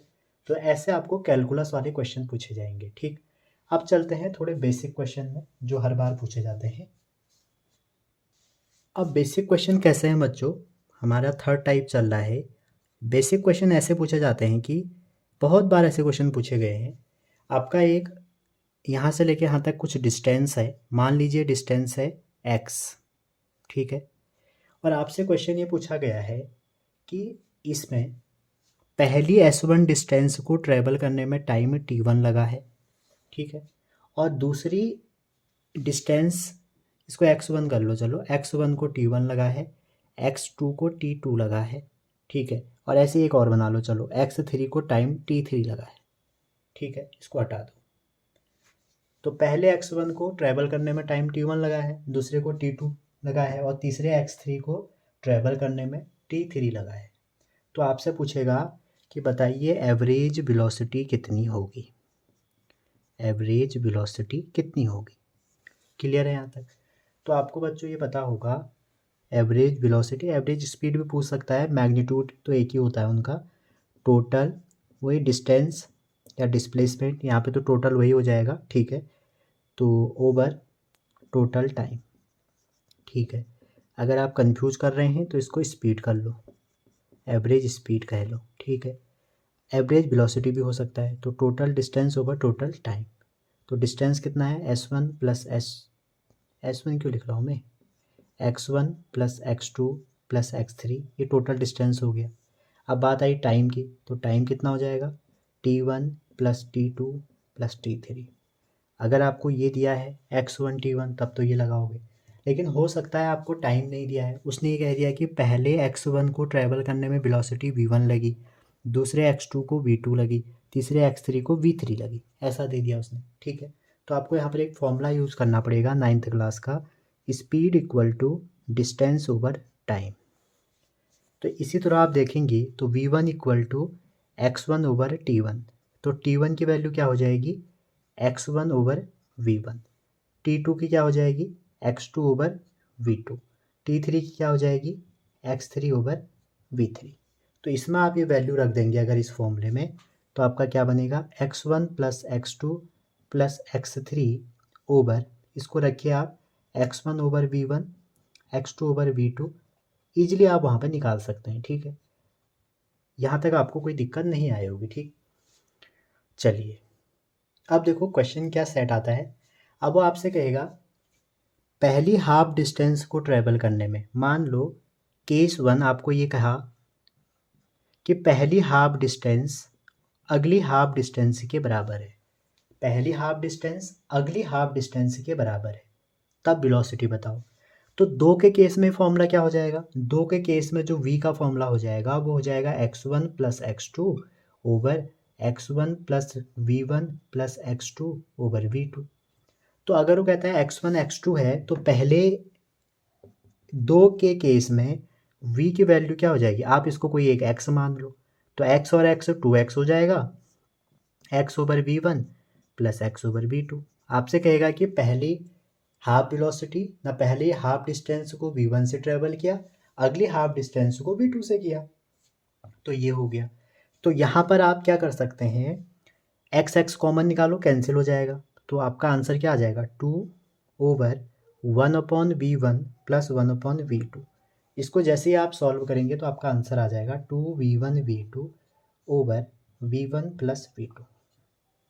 तो ये क्वेश्चन इतनी बार पूछ दिया गया है कि क्या होगा, तो जब भी ये दोनों बराबर होंगे, जब ये x होगा, ये x होगा, ये v1 होगा, ये v2 होगा, तो जो v एवरेज होगी आपको ये कर देना है, ठीक है। नीट में इसी लेवल का पूछा जाता है ज़्यादातर। अगर सोचिए ये 3 के लिए होता, अगर ये 3 के लिए होता, आप 3 के लिए भी सोचिए, मतलब 3 डिस्टेंस दी रहती, जैसे वो कहता x, ये v1, ये v2, ये x, ये v3। तो इस केस में आपका क्या होता है, आप फिर यही कीजिए, ऊपर कितना हो जाएगा 3x हो जाएगा, और नीचे क्या हो जाएगा x over v1, x over v1 v2, x over v3। तो जब इसको आप सॉल्व करेंगे तो क्या आ जाएगा, x से तो x कट गया, ठीक है, तो बचा क्या, आपका बचा 3/1 over v1, 1 over v2, 1 over v3। जैसे आप इसको सॉल्व करेंगे तो क्या हो जाएगा, 3v1v2v3 upon v1v2 v2v3 and v1v2। कितना सरल है देखो। अब इसमें इतने दर्जनों क्वेश्चन आ रखे हैं, या इस फॉर्मूले से या इस फॉर्मूले से, तो आपको इन दोनों से इजीली कर लेना है, ठीक है। तो अभी इसके क्वेश्चन करते हैं 2, फिर आप समझेंगे। क्वेश्चन अभी आपने करे वो कैलकुलस पे बेस्ड थे, और वही सेम क्वेश्चन आपके किस पे बेस्ड थे, डिफरेंट डिफरेंट क्वांटिटी पे बेस्ड थे। कैलकुलस हो गया, इंटीग्रेशन, डिफरेंशिएशन और एवरेज वेलोसिटी और ये सब चीज़ों पे थे। तो कुछ क्वेश्चन मैं अपनी तरफ से करा रहा हूँ जो आपके एम्स में आए हुए हैं, और आप ये भी कह सकते हैं एम्स के अलावा, ठीक है, एम्स के अलावा कहाँ आए हैं, कुछ बेसिक एनसीईआरटी के हैं। ऐसा मैं आपको दिखा रहा हूँ कि कुछ एनसीईआरटी के क्वेश्चन और एम्स वाले हैं, ठीक है। जैसे इसमें मैं आपको ऑप्शन नहीं दूंगा, ठीक है, ज़रा जल्दी हो जाएगा। जैसे आपको मैं बताऊं, अगर आपको पहला ही क्वेश्चन में ये पूछूं कि जो क्वेश्चन में ये दिया है कि जो डिस्प्लेसमेंट है, ठीक है, अगर डिस्प्लेसमेंट किसी भी बॉडी का टाइम के क्यूब के बराबर है, समझ रहे हैं, अगर किसी भी ऑब्जेक्ट का जो 1D मोशन दे रहा है उसका जो डिस्प्लेसमेंट है वो क्यूब ऑफ टाइम के वो है, तो आपसे पूछा जाएगा कि जो मैग्नीट्यूड है किसका, एक्सेलरेशन का, वो टाइम पे कैसे डिपेंड करेगा, ठीक है। ऐसा क्वेश्चन अगर आएगा, ये एम्स में आया था, ठीक है, जब एम्स होता था तो उस दौरान ये क्वेश्चन आया था। तो आप कह सकते हैं जब भी आपका ये कंडीशन है कि डिस्टेंस टाइम के क्यूब के बराबर है, तो मैग्नीट्यूड ऑफ एक्सेलरेशन टाइम पे कैसे डिपेंड करेगा। आप सोचिए वीडियो पॉज करके, शायद आपने कर लिया होगा। तो देखो डिस्प्लेसमेंट टाइम के क्यूब के प्रोपोर्शन है, तो जो अगर इसका आप डिफ्रेंशिएट करोगे तो वेलोसिटी क्या हो जाएगी, डिफ्रेंशिएट करने में 3t² हो जाएगी। इसका भी डिफ्रेंशिएट करोगे dv/dt, तो एक्सेलरेशन क्या हो जाएगा, 6t हो जाएगा। तो इसका मतलब है जो एक्सेलरेशन है वो टाइम के प्रोपोर्शन होगा, ठीक है। अच्छा बच्चों, जो लॉज ऑफ मोशन है वो आपको पता ही है, इसलिए मैंने बताया नहीं। जो लॉज ऑफ मोशन है वो कांस्टेंट एक्सेलरेशन पे ही लगते हैं, ये बात भी आप ध्यान में रखिएगा, और कई बार एग्जाम में ये पूछा गया है, ठीक है। अच्छा, वेलोसिटी टाइम ग्राफ का जो एरिया होता है वो हमारा क्या होता है, वो हमारा डिस्टेंस या डिस्प्लेसमेंट होता है। अगर आप विद पॉजिटिव साइन लोगे सारे कोऑर्डिनेट, डिस्टेंस निकल जाएगा, और अगर आप जैसे एक्चुअल में कांटेक्ट है, जैसे साइन है उनका वो लोगे तो आपका नेगेटिव निकल के आ जाएगा, डिस्प्लेसमेंट निकल के आ जाएगा। मतलब प्लस को प्लस और माइनस को माइनस होगा, तो वहाँ पर आपको फिर सोचना नहीं है, ठीक है। जो क्वेश्चन है वो है, या जो टॉपिक है वो है इम्पॉसिबल ग्राफ का टॉपिक। तो बच्चों जो इम्पॉसिबल ग्राफ है वो क्या होते हैं, देखिए आप देख सकते हैं इम्पॉसिबल ग्राफ में पहली बात आप ये देख सकते हैं कि जो डिस्टेंस है वो कभी भी नेगेटिव नहीं हो सकती, डिस्टेंस कभी भी नेगेटिव नहीं हो सकती। तो इससे रिलेटेड क्या ग्राफ आएगा, आपको यहाँ पे पाथ लेंथ लिख देगा घुमाने के लिए, ठीक है, और नीचे लिख देगा टाइम, समय। तो ये ऐसे हो जाएगा। तो आप देखिए पहले ये तो बढ़ रही है, अच्छी बात है, अब ये नीचे को घट रही है। तो यहाँ पर आप क्लियरली देख सकते हैं कि ये तो डिक्रीज हो रही है, तो डिस्टेंस डिक्रीज हो रही है, मतलब समझ रहे हैं आप, पॉसिबल ही नहीं है। दूसरी बात क्या है, एक सिंगल टाइम पे दो कंडीशन नहीं हो सकती, या आप बोल सकते हो दो पोजीशन नहीं हो सकती। एक ही टाइम पे दो पोजीशन नहीं हो सकती, दो वेलोसिटी नहीं हो सकती, दो एक्सेलरेशन नहीं हो सकते, ठीक है। एक टाइम में एक ही होगा, वन डायमेंशन में, ठीक है। ये 1D के बारे में बात है, ठीक है। जैसे मैं आपको बताऊं, ये ग्राफ है, इसमें ये वेलोसिटी है और ये टाइम है, ठीक। अब जो वेलोसिटी टाइम है, अगर मैं इसमें क्या करूं, ये बना दूं, तो आप देखें एक पर्टिकुलर टाइम में दो हो रहे हैं, ये देखिए, समझ रहे हैं। तो एक टाइम में दो नहीं हो सकता बच्चों, एक टाइम में दो अगर हो रही है तो हमारा आंसर सही नहीं होगा, ये 2D ग्राफ हो जाएगा, 1D तो होगा ही नहीं ऐसा, ठीक है। अच्छा, तीसरी बात, अगर मैं स्पीड और टाइम का ग्राफ बनाता हूँ, किसका, स्पीड और टाइम का, जो कि एनसीईआरटी में आपका बना भी है, क्वेश्चन नंबर 16 देखेंगे अगर, और मैंने ऐसे बना दिया, कैसे,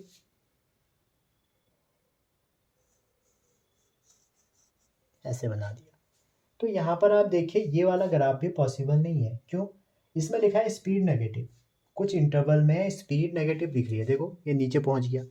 स्पीड हमेशा पॉजिटिव होती है, स्पीड नेगेटिव नहीं हो सकती। या मैं कोई 2D ग्राफ बना दूं, जैसे कि एनसीईआरटी में एग्जांपल है, मैंने ये बना दिया, ठीक है, ये टाइम है, ये एक्स है, ठीक। अब ये हमारा कौन सा ग्राफ हो गया, ये ग्राफ, जो ग्राफ है हमारा, ये हमारा बन गया बच्चों 2D ग्राफ। क्यों? यहाँ पर दो चीज़ें हो रही हैं, ठीक है। अगर ये वेलोसिटी टाइम ग्राफ है, ये 2D ग्राफ हो गया। यहाँ पर आपको अगर एक पैरेलल लाइन ड्रॉ करोगे आप वेलोसिटी एक्सिस में, तो सर्कल में दो जगहों पे मिल रहे हैं, ठीक है। तो दो वेलोसिटी अपोजिट डायरेक्शन में और एक ही समय में, ये भी पॉसिबल नहीं है, ठीक है। तो ये चीज़ें आपको ध्यान में रहनी चाहिए कि भैया कौन सा ग्राफ पॉसिबल होगा, कौन सा ग्राफ पॉसिबल नहीं होगा, ठीक है। अच्छा जी, और अगर इसमें आप थोड़ा सा आगे और देखें, जो हमारे ये इम्पॉसिबल ग्राफ हैं, ठीक है, और क्या क्या हो सकते हैं आप खुद ही सोचिए। अगर मैंने कोई ऐसा ग्राफ बनाया जो इनफाइनाइट की तरफ जा रहा है, या आप बोल सकते हैं जो जिसकी जो पीक है वो इनफाइनाइट की तरफ है, तो ऐसे ग्राफ भी पॉसिबल नहीं होते जो ग्राफ हमारे इनफाइनाइट की तरफ जा रहे हैं। जैसे देखो, ये था, ये एक्स टी ग्राफ है मान लो, डिस्प्लेसमेंट टाइम, और मैंने ये बना दिया।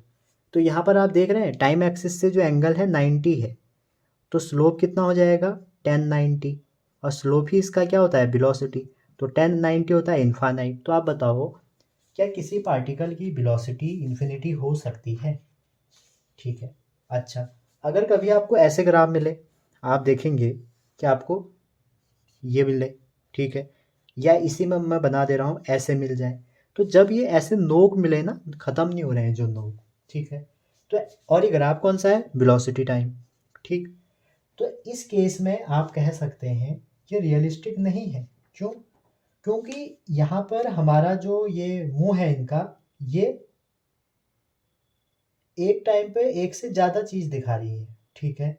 जो आपके ग्राफ हैं ये मोर देन वन वेलोसिटी दिखा रहे हैं किसी एक गिवन टाइम पे, तो ये भी पॉसिबल नहीं है। तो ऐसे ही इम्पॉसिबल ग्राफ होते हैं, आप उनको देख लीजिए एक बार और कर सकते हैं, ठीक है। अगला जो टॉपिक है बच्चों इसी में, वो है कन्वर्जन ऑफ ग्राफ। तो ग्राफ कन्वर्जन से आपको बहुत क्वेश्चन मिलते हैं कि कौन सा यूनिफॉर्म मोशन है, कौन सा एक्सेलरेटेड है, कौन सा इंक्रीजिंग, कौन सा रेस्ट पे है। तो देखो जो यूनिफॉर्म मोशन है, यूनिफॉर्म मोशन का कैसे ग्राफ बनाएंगे, देखिए सबसे पहले हम कर रहे हैं यूनिफॉर्म मोशन। यह आपसे कहेगा कि 4 ऑप्शन दे देगा और आपसे पूछेगा कि एक ग्राफ ऐसा है जो यूनिफॉर्म मोशन को नहीं दिखाता, ठीक है। तो यूनिफॉर्म मोशन का मतलब ये है कि सेम टाइम इंटरवल में सेम डिस्टेंस ट्रेवल हो रही है, चाहे वो कितने भी कंजिक्यूटिव टाइम इंटरवल आप ले रहे हैं, ठीक है। तो इस केस में देखो यूनिफॉर्म है तो इनिशियली वो रेस्ट पे होगा। तो आप ये भी कह सकते हैं जो हमारी डिस्प्लेसमेंट टाइम ग्राफ है, और यहाँ पर मैं बना देता हूँ वीटी ग्राफ, और वहीं पर मैं बना देता हूँ एटी ग्राफ, ठीक। तो जो यूनिफॉर्म मोशन का डिस्प्लेसमेंट होगा टाइम के रिस्पेक्ट में, वो क्या होगा, लीनियरली इंक्रीज करेगा। तो ये ग्राफ जो है यूनिफॉर्म मोशन का है, देखो स्लोप कांस्टेंट है, ठीक है। और वहीं आप देखेंगे वेलोसिटी टाइम ग्राफ, तो वेलोसिटी आपको पता होना चाहिए, जब ये यूनिफॉर्मली बढ़ रही है तो वेलोसिटी क्या हो जाएगी, कांस्टेंट हो जाएगी, क्योंकि वेलोसिटी है डिस्प्लेसमेंट ओवर टाइम। इसका एज सच कोई ऐसा ग्राफ नहीं बनेगा, क्योंकि अगर आप वेलोसिटी को बनाएंगे, अगर आप वेलोसिटी का डिफरेंशिएट करेंगे, तो वेलोसिटी का डिफरेंशिएट कहाँ पर आ जाएगा, जीरो हो जाएगा। तो जीरो हो जाएगा तो ग्राफ बिल्कुल यहाँ पे आ जाएगा, क्योंकि हम जानते हैं एक्सलेशन होता है dv/dt।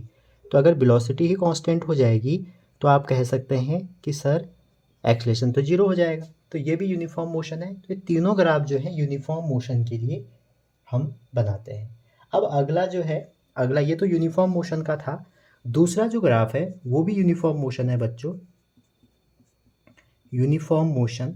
और ये जो ग्राफ है यूनिफॉर्म मोशन का, इसमें कुछ कंडीशंस लगा दी मैंने। जैसे इस यूनिफॉर्मली एक्सेलरेटेड मोशन में जो u है वो जीरो आएगा, मान लो u जीरो है, और इनिशियली ऐसे जीरो है at t equal to zero पे। तो इस कंडीशन में जो आपका एस टी ग्राफ होगा, ठीक है, जो डिस्प्लेसमेंट टाइम ग्राफ होगा वो ऐसे बनेगा, ठीक है। और इसका अगर आपसे कन्वर्जन देखो, अगर आप देखिए आपसे कहा जाता है ये ग्राफ है इसका कन्वर्जन करो, तो इसके करस्पॉन्डिंग कन्वर्जन ये रहे, ठीक है। तो अगर ये वाला ग्राफ है तो इसका जो कन्वर्जन आएगा वो ये ऐसे आता है, ठीक है। कैसे आता है कभी डिटेल में देखेंगे, आप चाहें तो मेरी काइनेमेटिक्स की सीरीज जो डिटेल में है उसको भी देख सकते हैं। और फ्री फॉल के ग्राफ भी जनरली ऐसे ही आएंगे, तो ये 80 ग्राफ हो गया। ठीक, अब देखो, अगर यही कंडीशन अगर आपसे कहता है कि यूनिफॉर्म मोशन है लेकिन इनिशियली रेस्ट पे नहीं है, ठीक है, यूनिफॉर्म मोशन तो है लेकिन रेस्ट पे नहीं है, दैट मीन्स यू जीरो नहीं है। अगर यू जीरो लेकिन जो डिस्प्लेसमेंट है वो जीरो है at T equal to zero, लेकिन यू जीरो नहीं है, ठीक है, तो इस केस में हमारा ग्राफ जो बनेगा, एक्स का तो सेम ही बनेगा, एस का ऐसे ही बनेगा, लेकिन यू जीरो नहीं है। इसका मतलब है ये ग्राफ थोड़ा सा ऊपर से शुरू होगा यहाँ से और ऐसे बढ़ेगा। जो ग्राफ यहाँ पे था ये थोड़ा सा ऊपर से शुरू होगा, ठीक है, कुछ इनिशियल वेलोसिटी होगी इसके पास। अच्छा जी, सिमिलरली अगर आप वो कह देता है कि एस भी जीरो नहीं है तो फिर एस भी थोड़ा सा शिफ्ट हो जाएगा वाई एक्सिस की तरफ। ठीक, अच्छा जी, अगर आपसे ये तो थे, ये जो दोनों ग्राफ थे ये थे एक्सेलरेटेड ग्राफ, ठीक है, एक्सेलरेटेड ग्राफ जिसमें एक्सेलरेशन पॉजिटिव रहेगा। अगर आपसे यूनिफॉर्मली डी रिटार्डेड ग्राफ पूछ लिया, वो कैसे होगा? तो यूनिफॉर्मली रिटार्डेड ग्राफ में उसको भी लिख लेते हैं, यूनिफॉर्मली रिटार्डेड ग्राफ। अब देखिए ये जो रिटार्डेड ग्राफ है इसमें हमारा एक्सेलरेशन नेगेटिव होगा, ठीक है, तो ऐसे केस में जो मेरा एस है बच्चों, ठीक है, एस ऐसे करके फिर डिक्रीज होना शुरू करेगा। ठीक, एक टाइम के बाद डिक्रीज होना शुरू करेगा। तो इसका जो वीटी ग्राफ है वो हमारा, इसका वीटी ग्राफ ऐसे बनेगा, ठीक है, नीचे को डिक्रीजिंग फॉर्म में आएगा। ठीक, तो ये आपका जो है ये हमारा है यूनिफॉर्मली रिटार्डेड ग्राफ, ठीक है। अच्छा जी, अगर आपका यूनिफॉर्मली रिटार्डेड ग्राफ है लेकिन एक्सेलरेशन क्या है, अपोजिट डायरेक्शन में है, तो वो फ्री फॉल में हम डिस्कस कर लेंगे। तो ये कुछ ग्राफ थे, कई बार आएगा कि कन्वर्ट करो, कई बार आएगा कि ये तीन ग्राफ सेम है लेकिन एक डिफरेंट है, ठीक है, तो वो इसी टॉपिक से क्वेश्चन आता है। चलिए आगे चलते हैं फ्री फॉल में। अगला जो हमारा पॉइंट है बच्चों वो है free fall. Free fall, free fall आप सभी को पता है कि क्या होता है free fall. Generally free fall में मैं बनाऊंगा तीन कंडीशन, क्या बनाऊंगा, तीन कंडीशन बनाऊंगा और इससे क्वेश्चन आना तय है, ठीक है। कई बार जेई में, नीट में, मतलब नीट में तो हर बार आता है फ्री फॉल से क्वेश्चन।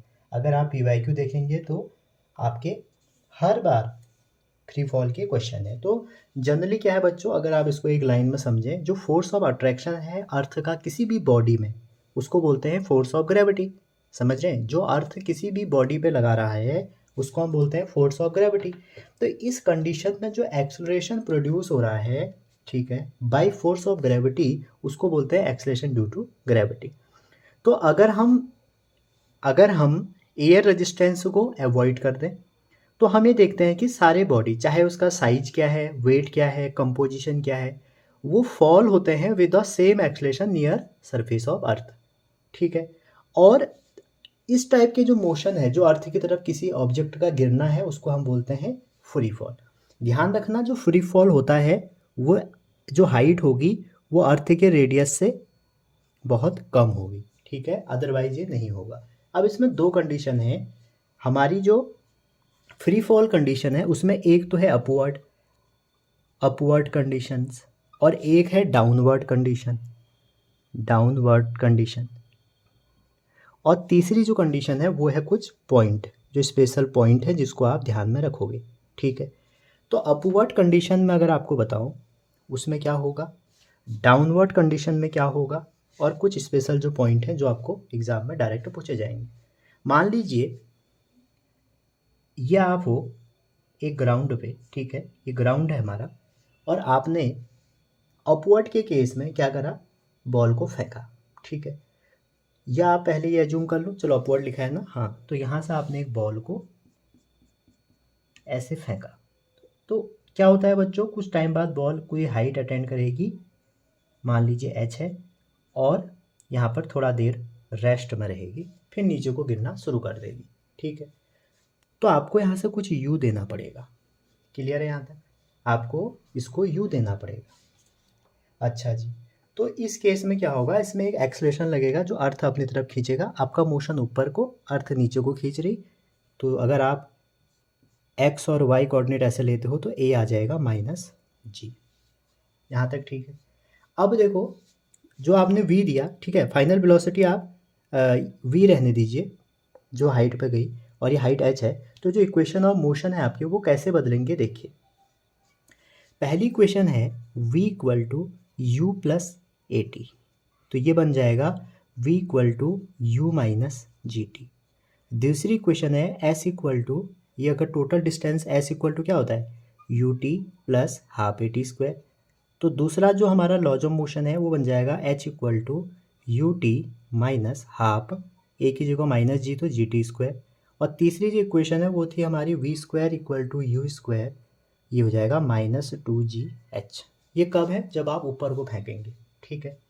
अच्छा जी, अब अगर वो कहेगा एट अ हाईएस्ट पॉइंट, तो हाईएस्ट पॉइंट पे हम ये अज्यूम करते हैं कि एट अ हाईएस्ट पॉइंट पे वेलोसिटी हमारी जीरो हुई, उसके बाद वो गिरना चालू करेगी। तो आप ये भी कह सकते हैं कि सर मैक्सिमम जो हाइट होगी, मैक्सिमम हाइट के लिए हम कहेंगे कि जो v होगा वो जीरो होगा। तो जैसे ही आप v को जीरो करेंगे, इस v को आप जीरो करेंगे, तो आप क्या करेंगे, सारी इक्वेशन आपकी बदल जाएंगी। पहली वाली जो इक्वेशन है वो क्या हो जाएगी u equal to G T, दूसरी वाली क्या हो जाएगी h equal to half G T square, और तीसरी वाली हो जाएगी, ये जीरो हो जाएगा तो U square over two G equal to H. तो ये मैक्सिमम पॉइंट का कैलकुलेशन हमारा हो गया। अगर आपसे क्वेश्चन आएगा मैक्सिमम का तो आप ऐसे कर सकते हैं, ठीक। दूसरी बात, अब बात करते हैं डाउनवर्ड की। आप सोचे आपने यहाँ से बॉल फेंकी नीचे को, ये आपका कोई ग्राउंड है, किसी एच हाइट से आपने एक बॉल फेंकी नीचे को। तो जब आप इस बॉल को डाउनवर्ड फेंकेंगे, जब आप इस बॉल को नीचे की ओर फेंकेंगे, तो आप खुद ही सोचिए यहाँ पर u जीरो होगा, इनिशियली रेस्ट में होगी, और कुछ वेलोसिटी v मिल रही होगी। तो जो पहला लॉज है पहला, तो आप एक्सेलरेशन क्या है, अर्थ की तरफ भी मोशन हो रहा है, तो एक्सेलरेशन प्लस जी हो जाएगा, और u आपका इनिशियली रेस्ट पे है तो जीरो हो जाएगा। उसके बाद आप इस पर वैल्यू रखेंगे अगर सारा, ठीक है, अगर इस पर आप वैल्यू रखेंगे u जीरो हो जाएगा, तो v इक्वल टू क्या आ जाएगा जी टी आ जाएगा। और दूसरी इक्वेशन आपका h इक्वल टू आ जाएगा हाफ जी टी स्क्वायर, और तीसरी इक्वेशन आपकी वी स्क्वायर इक्वल टू आ जाएगा टू जी एच। इसमें ओरिजिनली ऐसे ही बन आएंगे, ठीक। अदरवाइज इसमें आप क्या करेंगे, ये जब तक मैक्सिमम पॉइंट नहीं कहेगा तब तक आप ये नहीं लगा सकते, ठीक है। अगर वो वी वेलोसिटी देगा तो आप वही लगाएंगे। तो डाउनवर्ड में ये था, अपवर्ड में ये था। अगर आप दोनों के ग्राफ बनाएं जो कि बहुत इंपॉर्टेंट है, तो जो ये वाले ग्राफ हैं, अगर मैं आपसे कहूँ एच और टी का ग्राफ बनाइए,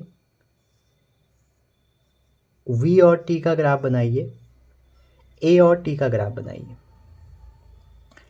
एच और टी का ग्राफ बनाइए, वी और टी का ग्राफ बनाइए, ए और टी का ग्राफ बनाइए। अब ये जो ग्राफ है, जो पहली वाली है, ये ग्राफ सारे अपवर्ड के लिए हैं, अपवर्ड, और ये ग्राफ जो है ये डाउनवर्ड के लिए, ठीक है। तो अपवर्ड के लिए जैसे आप एच और टी में ग्राफ बनाएंगे, तो अपवर्ड में एच और टी का रिलेशन देखिए ये आ रहा है, ठीक है। तो इसके हिसाब से अगर आप ग्राफ बनाएंगे तो आपको क्या दिख रहा है, आपको दिखेगा पैराबोला, समझ रहे हैं। तो आपको क्या दिखेगा, पैराबोला दिखेगा। तो इसको हम अगर बनाएं अपवर्ड को, अपवर्ड ये रहा हमारा, तो ये हमारा कैसे बनेगा, ऐसे बनेगा, ठीक है। अभी मैं आपको ये कैसे बना ये नहीं बता सकता, क्योंकि ये पैराबोला की इक्वेशन है, ऐसे ही बनता है, ठीक। और बस इसमें दो चीज़ ध्यान रखना, जो ये टाइम है यहाँ पे ये u बाई जी है जब ये मैक्सिमम हाइट को अटेंड करेगा, और यहाँ पर जो ये हाइट होगी ये U square by two G होगी। जो वी टी का ग्राफ बना हमारा, वी टी का ग्राफ आप वी देखिए, ये वी आया, देखो y equal to M X plus C form में आया है, तो ये आपका ऐसे बनेगा, ठीक। और जो ये पॉइंट है यहाँ पर, ये वाला ये u बाई जी है, और एक्सेलरेशन इसमें क्या था, नेगेटिव था, तो नेगेटिव को हम यहाँ दिखाएंगे। तो पहले तीन ग्राफ थे हमारे अपवर्ड के लिए। अब डाउनवर्ड के लिए ये है, तो v equal to G T है, तो y equal to M X, तो ये कहाँ से जाएगा, ओरिजिन से जाएगा, और h equal to half G T square है, तो ये हमारा ऐसे बढ़ेगा। ये तो साफ साफ पैराबोला दिख रहा है, ठीक है। अच्छा, एक्सेलरेशन यहाँ पे पॉजिटिव है तो पॉजिटिव एक्सिस में चले जाएगा, प्लस जी चले जाएगा। अब तो यहाँ से क्वेश्चन क्या पूछे जाते हैं, मे बी आपसे ये दे दिया जाएगा, कहेगा कि इसको कन्वर्ट करो एटी ग्राफ में, या ये दे दिया जाएगा, कहेंगे एटी ग्राफ में कन्वर्ट करो, पहला क्वेश्चन। दूसरा क्वेश्चन ये आएगा कि ये तीन ग्राफ ये दे देंगे, एक इसमें से दे देंगे, कहेंगे कि which one is odd one, या कौन सा डिफरेंट है इन तीन ग्राफ को, या ऐसा आएगा एक ग्राफ ऐसा है जो मोशन, जो अलग मोशन को दिखाता है, ठीक है। या आएगा फ्री फॉल का ग्राफ। देखो जेई में तक ऐसे क्वेश्चन आ रहे हैं तो आपके वहाँ इससे ज़्यादा नहीं आएगा। और बात रही कैलकुलेशन की, तो अपवर्ड में ये 3 फॉर्मूले, डाउनवर्ड में और अपवर्ड में ये फॉर्मूला, ये फॉर्मूला और ये फॉर्मूला, इन 3 फॉर्मूले से बाहर फ्री फॉल से क्वेश्चन नहीं आता है। ये बात आप ध्यान रखिए। अब कुछ पॉइंट जो मैं आपको बता रहा हूँ जो आपको आने चाहिए, वो क्या है वो देखते हैं। कुछ इंपॉर्टेंट पॉइंट जो फ्री फॉल्स के रिगार्डिंग आपको आने चाहिए और आपके एग्ज़ाम के पर्पज़ से इम्पॉर्टेंट है। तो बच्चों देखो, जो हमारे क्वांटिटी है ठीक है, सॉरी, जो हमारी क्वांटिटी है, ठीक है, वो डिपेंड नहीं करती यहाँ पे मास पे डिपेंड, या आप ये बोल सकते हो अगर एयर रेजिस्टेंस नहीं है, जितनी भी बॉडीज़ हैं वो मास पे डिपेंड नहीं करती। क्वेश्चन आता है, अगर आप एक M1 बॉल नीचे को फेंक रहे हैं, एक M2 बॉल वो भी नीचे को फेंक रहे हैं, सेम हाइट है H और H, इन दोनों को नीचे को फेंक रहे हैं, ठीक है, तो कौन पहले पहुंचेगा? अगर एयर रेजिस्टेंस नहीं है तो बच्चों जो वेलोसिटी है वो नीचे को फेंकने में 2gh होती है। g तो सबके लिए सेम होगा, h अगर आप अदल बदल दोगे तब आंसर डिफरेंट होगा, अदरवाइज इनकी वेलोसिटी सेम होगी, मतलब दोनों बॉल एक साथ नीचे आएंगे, तो आप बोल सकते हो सेम वेलोसिटी से ही फॉल होती है, ठीक है, सेम वेलोसिटी से। हाँ, अगर क्वेश्चन ये आ जाएगा कि एक बॉल मेटल की है और एक बॉल हमारी कोई नॉन मेटल की है, तो जो मेटल की बॉल है वो देर में आएगी। क्यों? क्योंकि नॉन मेटल में हमारा कोई लॉसेस नहीं होंगे, जो मेटल है वहाँ पर एडी करंट प्रोड्यूस हो जाएगी, जिससे बॉल थोड़ा सा विस्कस फोर्स की वजह से देर में आएगी, ठीक। दूसरी बात, जो हमारा केस है ग्रेविटी में फ्री फॉल में, उसमें हमारी कुछ चीज़ें हैं जैसे कि एक्सलरेशन है और मैकेनिकल एनर्जी है। एक्सलेशन है और मैकेनिकल एनर्जी है। देखो एनर्जी कांस्टेंट है और A=G है, ठीक। तो ये दोनों जो है ये कांस्टेंट होंगे, ये दोनों कांस्टेंट होंगे चाहे कुछ भी हो जाए। और जबकि जो हमारी स्पीड है या वेलोसिटी है या मोमेंटम है, या आप कह सकते हैं कि काइनेटिक एनर्जी है, या आप कह सकते हैं पोटेंशियल एनर्जी है, ये चेंज होंगे, ठीक है। अच्छा जी, आगे देखें। इंडिपेंडेंट ऑफ मास लिख दिया मैंने, इंडिपेंडेंट ऑफ मास, मास पे डिपेंड ये नहीं करने वाली हैं कोई भी जब दो बॉल नीचे को गिरेंगी, ठीक। अच्छा जी, अब आप देखिए जो टाइम पीरियड है पूछेगा, अगर नीचे को आ रही तो होता कितना है, वेलोसिटी तो इतनी होती है, टाइम पीरियड भी अभी मैंने पीछे आपको बताया था 2h/g आ जाएगा वहाँ से, ठीक। अच्छा, अब जैसे कोई बॉल है हमारा, यहाँ पर टोटल टाइम ऑफ फ्लाइट क्या है, जैसे मान लो आप यहाँ पर खड़े हैं और यहाँ से एक बॉल फेंक रहे हैं ऊपर को, और ये ऊपर गई, ठीक है, ऊपर जाके कुछ टाइम रेस्ट पर रहेगी, फिर नीचे आई, तो एक जो कंप्लीट चक्कर है इसको बोलते हैं टाइम ऑफ फ्लाइट, ठीक है। आगे आप प्रोजेक्टाइल में भी पढ़ेंगे। तो जो टाइम ऑफ फ्लाइट है वो होता है ऊपर जाने में टाइम प्लस नीचे जाने में टाइम, और ऊपर जाने में जो मैक्सिमम हाइट में टाइम होता है वो U/g होता है, तो उतना ही टाइम नीचे में भी लगेगा अगर एयर रेजिस्टेंस नहीं होगा, तो 2U/g इसका आंसर हो जाएगा, ठीक। अच्छा जी, आगे देखें, अगर कुछ कुछ क्वेश्चन ऐसे हैं इसमें, देखो मान लो एक बॉल, चलो ये तो थोड़ा हाई लेवल हो गया, छोड़ दो। अगर यहाँ पर एयर रेजिस्टेंस की बात होती है, अगर हम एयर रेजिस्टेंस ले लेते हैं, जनरली ये आपके सिलेबस से उसे बाहर है, लेकिन अगर टफ पेपर बनेगा तो ये आएगा। अगर आप कंसिडर करते हो एयर रेजिस्टेंस नाम की कोई चीज़ है, तो बच्चों होता क्या है, जो टाइम ऑफ एसेंट है वो लेस देन होगा टाइम ऑफ डिसेंट, ठीक है। टाइम ऑफ डिसेंट, जो नीचे को गिरने में टाइम है, टाइम ऑफ डिसेंट ज़्यादा होगा टाइम ऑफ एसेंट से, ठीक है। और अगर आपसे कोई पूछेगा कि भाई कितना होगा, तो आप निकाल सकते हैं टाइम ऑफ एसेंट और टाइम ऑफ डिसेंट, इसमें कोई बड़ी बात नहीं है। जो टाइम ऑफ एसेंट हो जाएगा वो हो जाएगा हमारा, जो ये टाइम होगा वो होगा U/g+a, और इसमें हो जाएगा U/g-a, ठीक है। बस थोड़ा बहुत एक रफ आइडिया आप दिमाग में रखिए, वहाँ से आपके क्वेश्चन बनेंगे ही बनेंगे, ठीक। अब हम इसमें जो आए हुए PYQ हैं उनको करते हैं और अब आपका कंसेप्ट क्लियर करते हैं। 2020 में आया हुआ ये क्वेश्चन आप देखिए, आपसे कहा है एक बॉल है जिसको हम थ्रोन कर रहे हैं वर्टिकली डाउनवर्ड, ठीक है। ये ग्राउंड मान के चलते हैं और ये टावर मानते हैं। यहाँ से एक बॉल है, हम उसको वेलोसिटी दी है इन्होंने यहाँ पे, ठीक है, रेस्ट नहीं कहा है, तो आप कह सकते हैं कि U हमको दिया है। आपको लॉज ऑफ मोशन उस क्वेश्चन के अकॉर्डिंग लगाने हैं, ठीक है। आगे कह रहा है from the top of tower और it hit ground after some time with velocity इतना। तो जो ग्राउंड पे टकरा रही है ये हमारा ग्राउंड है, तो ये जो वेलोसिटी है वो है 80 मीटर पर सेकेंड। आगे आपसे पूछ रहा कि तो हाइट कितनी होगी। ठीक है बच्चों, हाइट कितनी होगी। अब देखो मोशन नीचे की ओर हो रहा है, आपको सिंपल सा देखना है, अगर अर्थ की तरफ मोशन हो रहा है तो ए हो जाएगा प्लस जी, अगर अर्थ से अपोजिट डायरेक्शन हो रहा है तो माइनस जी। तो आपको हाइट निकालनी है, तो तीन ही लॉज हैं आपके पास। यहाँ पर कांस्टेंट एक्सेलरेशन है, कांस्टेंट एक्सेलरेशन में हम न्यूटन की लॉ लगा सकते हैं। तो थर्ड लॉ आप देखें अगर, उसमें वी भी है, यू भी है और हाइट भी है। तो V square equal to U square plus 2 GH हो जाएगा। तो वी स्क्वायर कितना है, 80 का स्क्वायर इक्वल टू ये हो जाएगा 20 का स्क्वायर, और जी यहाँ पर 10 यूज करो करके लिखा हुआ है, तो आप प्लस 20 × H हो जाएगा। तो इसको इधर ले जाएंगे तो 20 का स्क्वायर माइनस 80 का स्क्वायर 20 का square over 20 equal to H आ जाएगा। तो इसको आप सॉल्व स्क्वायर मत कीजिए, ए प्लस बी और ए माइनस बी करके इसको सॉल्व करिए। तो कितना आ जाएगा, ये हो जाएगा बच्चों, ये 60 हो जाएगा और इससे कटेगा 3 बार, ये हो जाएगा आपका 100। तो आंसर आ जाएगा 300। तो इसका करेक्ट ऑप्शन सी है। देखिए अगर आप यहाँ पे बायस्ड होते हैं, बायस्ड क्या होता है कि यू भाई जब नीचे को फेंकेंगे यू 0 होगा, तो आपका क्वेश्चन गलत हो जाता। वो भी समझ चुके हैं कि बच्चे रट के ला रहे हैं, समझ रहे हैं। तो जब भी क्वेश्चन दिया है आप वहाँ पे देखिए, अगर ये क्वेश्चन में होता कि ball is initially at rest, तो हम यहाँ पे V0 करते, फिर तो हमारे वही लग जाता जो मैंने अभी आपको बताया। लेकिन यहाँ पे उन्होंने वेलोसिटी दी है नीचे को जाने की और हिट करने की। तो इस बात से आप ध्यान से रखें, क्वेश्चन गलत नहीं होना चाहिए आपका, समझ रहे हैं। और बहुत इजी क्वेश्चन यहाँ से पूछे जाते हैं। ठीक, अच्छा जी। 2013 में बच्चों क्वेश्चन पूछा गया था कि एक स्टोन है fall free under gravity, it cover distance h1 h2 h3 in first 5 second, next 5 and अगला 5। ठीक है, तो आपसे पूछा जा रहा है तो जो h1 h2 h3 है उसमें रिलेशन बताओ। पहली बात तो बच्चों यहाँ पर ये है कि जो बॉल गिर रही है आपकी, फर्स्ट को अगर 5 सेकेंड चाहिए तो अगले को नेक्स्ट 5 का मतलब होता है 5 और 5 ऐड कर दोगे तो कितना आ जाएगा, 10 आ जाएगा। अगले वाले के लिए टाइम क्या है, 15 है। तो जो हमने पता अभी देखा, h इक्वल टू जब भी कोई फ्री फॉल होता है हाफ GT² होता है, ये तो होता है। तो पहली बॉल के लिए अगर देखें आप h1 टाइम है, तो h1 इक्वल टू क्या हो जाएगा, हाफ जी, और t जो है ना फर्स्ट 5 सेकेंड है, तो आप यहाँ पे 5 रख दीजिए।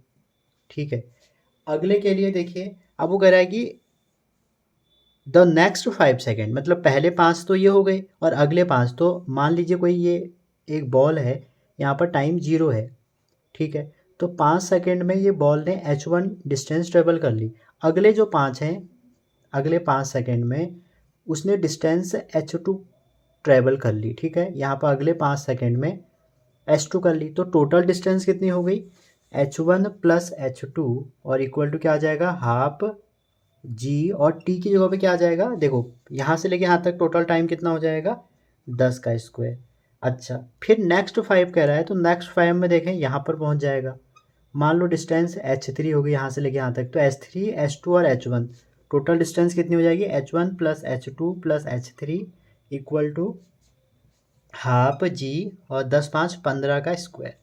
ठीक है, अगर आप इनको सॉल्व करते हैं, सॉल्व करने के बाद क्या होगा, यहाँ पर जो आएगा हमारा वो आ जाएगा, जी की वैल्यू 10 रख दें, 5 125 हो जाएगा, ये h1 हो जाएगा, और h1 प्लस h2, जी की वैल्यू आप 10 रख दें, 10 5, तो ये आ जाएगा आपका 500, और जी की वैल्यू 10 रख दें तो ये आ जाएगा आपका 25 और 625, नहीं 600 क्यों आएगा, 25 और अच्छा 15 है ना, 225 और 225 को 5 से इंटू करोगे तो 1125।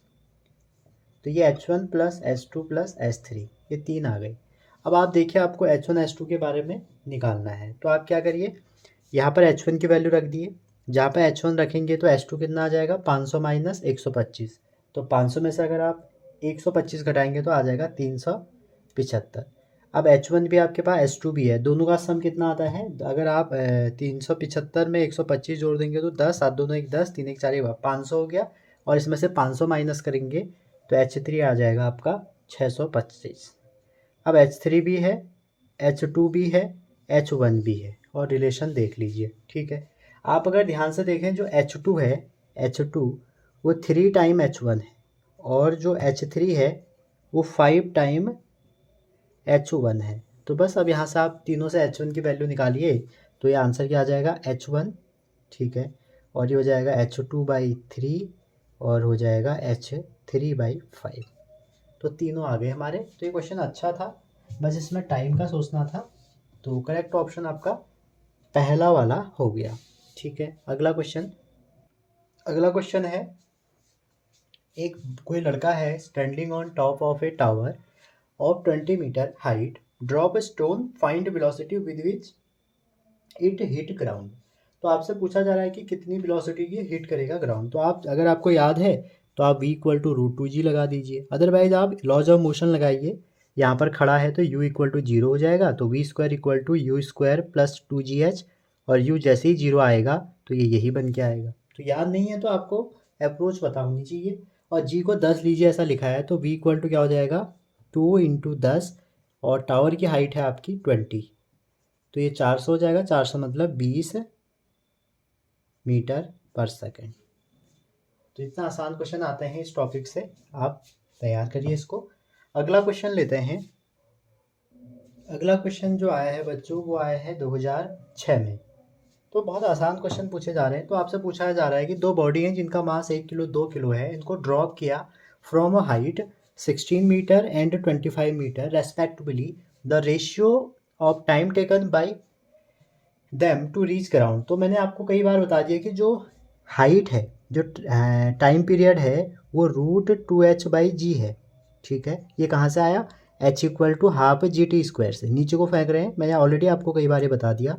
तो आप यहाँ पर आपका देखो, मास का कोई ऐसा रिलेशन नहीं है, रिलेशन है तो किसका है, हाइट का है। तो जो टाइम है वो किस पे डिपेंड करेगा, रूट हाइट। तो T1/T2 जो हो जाएगा आपका, वो हो जाएगा √h1/h2, ठीक है। इसको इक्वली कर लीजिए, क्योंकि कोई जो भी प्रपोर्शन आएगा सेम वो कट जाएगा। h1 कितना दिया है 16/25, तो आप कह सकते हैं 16/25 स्क्वायर रूट के अंदर, तो आंसर आ जाएगा 4/5। तो जो करेक्ट ऑप्शन है 4/5, ये नहीं, ये नहीं, ये वाला सही है। तो ऐसे ही फ्री फॉल के क्वेश्चन है। अब एक आखिरी टॉपिक इस चैप्टर से रह गया है, वो है रिलेटिव वेलोसिटी। वैसे तो इससे क्वेश्चन नहीं आते, लेकिन थोड़ा बहुत मैं इसको बता देता हूँ, क्या पता इस बार आ जाए। तो बच्चों, रिलेटिव वेलोसिटी वैसे क्वेश्चन ना के बराबर आए हैं। मैंने बहुत सारे पीवाईक्यू देखे पिछले 10-15 सालों के, तो मेरे को 1 या 2 क्वेश्चन मिले, ठीक है, और कहीं नहीं भी मिले कह सकते हैं आप। एम्स में आए हुए थे पहले। जनरली रिलेटिव वेलोसिटी क्या है, लेकिन आप जान लीजिए फटाफट रिलेटिव वेलोसिटी के बारे में। रिलेटिव वेलोसिटी किसी भी एक ऑब्जेक्ट के दूसरे रिस्पेक्ट में अगर देखें, ये 1D की बात कर रहा हूँ मैं, तो अगर दो ऑब्जेक्ट मोशन में हैं, तो हम किसी एक सेम लाइन में वो मोशन में हैं, आप ये कह सकते हैं, तो जो उनका time rate change of position होगा, जिस ऑब्जेक्ट की आप रिलेटिव वेलोसिटी देख रहे हैं दूसरे के रिस्पेक्ट में, तो उनका जो टाइम रेट चेंज होगा किसका, पोजीशंस का, उसको रिलेटिव वेलोसिटी कहते हैं, ठीक है। मतलब वेलोसिटी हम एक दूसरे के रिस्पेक्ट में देखें। जैसे मैं आपसे कहूँ कि एक ऑब्जेक्ट ये रहा जो इधर को घूम जा रहा है, और दूसरा भी इधर को ही जा रहा है, तो अगर मैं आपसे कहूँ कि रिलेटिव वेलोसिटी बताओ दो की विद रिस्पेक्ट टू एक, ठीक है, तो जो रिलेटिव वेलोसिटी दो की आप विद रिस्पेक्ट टू एक बताएंगे, उसको आप ऐसे लिखेंगे v21, ठीक है। और अगर मैं कहता कि एक की बताओ दो के रिस्पेक्ट में, तो हो जाता v12। तो यहाँ पर v21 की जो वैल्यू हो जाएगी v2 - v1। जब दोनों सेम डायरेक्शन में मूव करेंगे तो नेगेटिव, और अगर दोनों अपोजिट डायरेक्शन में मूव करेंगे तो हम इसको पॉजिटिव करते हैं। ये बात आप याद रखना, आपको पता भी होगा वेक्टर से v2 + v1 हो जाएगा, ठीक है। अगर क्वेश्चन आएगा तो बहुत बड़ा क्वेश्चन यहाँ से नहीं आएगा। अच्छा, एक चीज़ इसमें आपको मैं ये बता दूं, अगर आप इसको पोजीशन टाइम ग्राफ जो कि आपके एनसीईआरटी में दिया है उससे एनालाइज करें, थोड़ा सा एनालिसिस करें इसका, तो आप वहाँ पे 3 टाइप के ग्राफ देखेंगे। पहला ग्राफ, जब दो ऑब्जेक्ट मूव करेंगे सेम वेलोसिटी से सेम डायरेक्शन में, मतलब ऑब्जेक्ट कैसे मूव कर रहे हैं, सेम वेलोसिटी है उनके पास और डायरेक्शन भी सेम है। तो जब ये कहानी होगी सेम वेलोसिटी और सेम डायरेक्शन, तो उस केस में जो ग्राफ बनेंगे दो ऑब्जेक्ट के, वो पोजीशन के ऐसे पैरेलल लाइन बनेंगे। तो आप कह सकते हैं ये कभी आपस में नहीं मिलेंगे, ये पोजीशन है, ठीक है। ये तीनों ग्राफ एनसीईआरटी में बने हैं। और दूसरा केस क्या है, मान लीजिए ये पहला ऑब्जेक्ट है, ये दूसरा है, ठीक। दूसरा ये है कि मान लो किसी एक की वेलोसिटी ज़्यादा हो गई, ठीक है, तो जिसकी वेलोसिटी ज़्यादा होगी और सेम डायरेक्शन में मूव कर रहे हैं तो फिर ये ऐसे मूव करेंगे, जैसे v2 है और ये आपका v1 हो जाएगा। जिसकी ज़्यादा है तो उसका फिर एकदम से उसकी वेलोसिटी बढ़ेगी और एवरी सेकेंड मोशन चेंज होगा। अगर यहीं पर v1 की वेलोसिटी ज़्यादा हो गई v2 से, तो जब v1 की ज़्यादा होगी तो इसका मतलब ये हो गया कि ये दोनों आपस में मिलेंगे, ठीक है। तो जैसे एक ये ग्राफ गया तो एक ऐसे जाएगा, ये मिलेंगे। एक बार आप एनसीईआरटी से इसको पढ़ लीजिए, इन तीनों ग्राफ को, आपको समझ में आ जाएगा। तो कहानी ये है, अगर इन तीनों को आप देखें, ये तो आपको समझ में आ गया होगा। अगर दोनों सेम वेलोसिटी है, सेम डायरेक्शन में मूव कर रहे हैं तो पैरेलल लाइन दिखाते हैं। अगर आपकी पोजीशन का चेंज, अब ये तो आप कैसे समझेंगे ना, अगर आपकी पोजीशन का चेंज पॉजिटिव आता है तो उसमें ऐसा होगा, जो रिलेटिव पोजीशन है उनमें चेंज अगर पॉजिटिव आ रहा है तो बच्चों ऐसा होगा कि जो दोनों आपके पार्टिकल हैं उनमें एक की वेलोसिटी ज़्यादा हो जाएगी और वो पहले भागना शुरू कर देगा। और वहीं अगर पोजीशन में चेंज आपका नेगेटिव आ जाएगा तो आपस में एक जगह पर मिलेंगे, टकराएंगे, ठीक है। इससे ज़्यादा क्वेश्चन नहीं आ रखे हैं तो आप इनको देख लीजिए।